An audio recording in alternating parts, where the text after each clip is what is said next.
Ayan guys, umpisahan na natin lutuin yung alimasag na sariwang-sariwa. Dito sa kawali, maglalagay muna ako ng konting olive oil. And then, lalagyan natin siya siyempre ng butter. Mamaya natin ilagay itong mga paprika dolce at saka aglio peperoncino. Siyempre, meron tayong tomato paste. Gagamitan ko siya. Ilagay muna natin itong butter. Antayin natin siyang ma-melt. Pag na-melt na yung butter, ilagay natin yung tinadtad kong mga bawang. Talagang pinong-pino yung pagkakahiwa natin sa bawang, ha? Hindi naman natin kinakailangan sunugin yung bawang. Lagay ko na rin siya dyan. Makuha lang ba natin yung lasa ng bawang dito sa olive oil at saka sa butter. Ang apoy, hinaan natin para hindi mabigla ang pagkakaluto. Ayan. And then, lalagyan ko na siya ng tomato paste. Okay. Ganyan lang kasimple ang gagawin nating luto dito sa alimangong nabili ko. Mga buhay pa, sariwan-sariwa.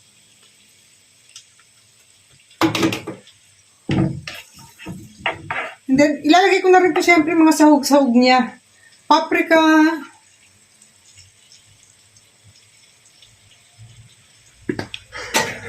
Aglio e peperoncino.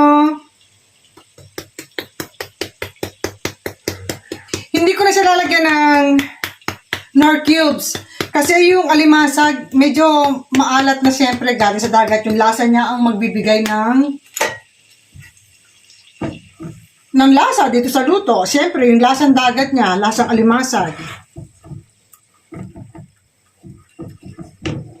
Ayan, ganyan lang gagawin natin sauce.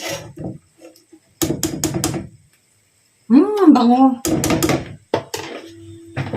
And of course, ilalagay natin dito yung ating mga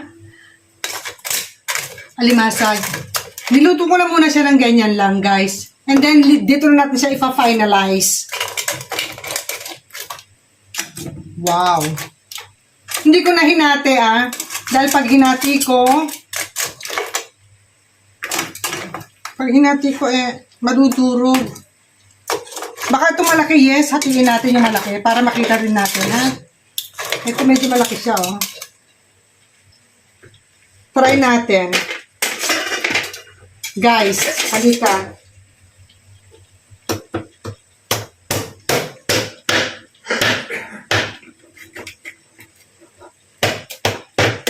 Wow. Ang ganda niya, guys. Ang ganda niya, guys. Ayan, oh. Wow, mainit. Yung pinakasabaw niya, ang masarap, eh. O, diba? Ilang piraso dito nabili ko? 1 kilo. 1, 2, 3, 4, 5. 7. 6. 7. 7 rin siyang nabili ko. O, ayan, guys. So, hintayin natin maluto ng konti. Pero, ang pinakasabaw natin sa kanya, dahil medyo dry siya, lagyan natin siya siyempre ng magic water. Magic water, Sprite. Ayan ang magpapasarap sa kanya. Di ba, guys? I hope nagustuhan niyo ang ating pagluluto ng alimasag. Ganyang style lang, ha. Napakasimple lang naman siguro kahit sino alam itong lutuin. May kanya-kanya tayong mga version. May kanya-kanya tayong mga way ng pagluluto. So, kanya-kanyang style lang yan, di ba, guys? Hindi natin itapon yung sipit. Dahil meron tayong niyang pambukas. Kaya masarap din yan, guys. So, I hope nagustuhan niyo ang ating video for today. Itong ating alimasag. Hantayin natin maluto. Kuha tayo ng pang-cover. Actually, medyo luto-luto na rin siya, ha?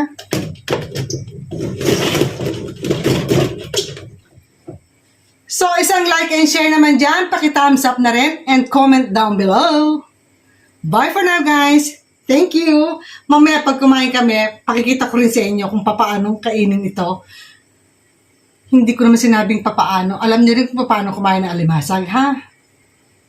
Hindi to kinukutsara tsaka tinitinidor. Kinakamay.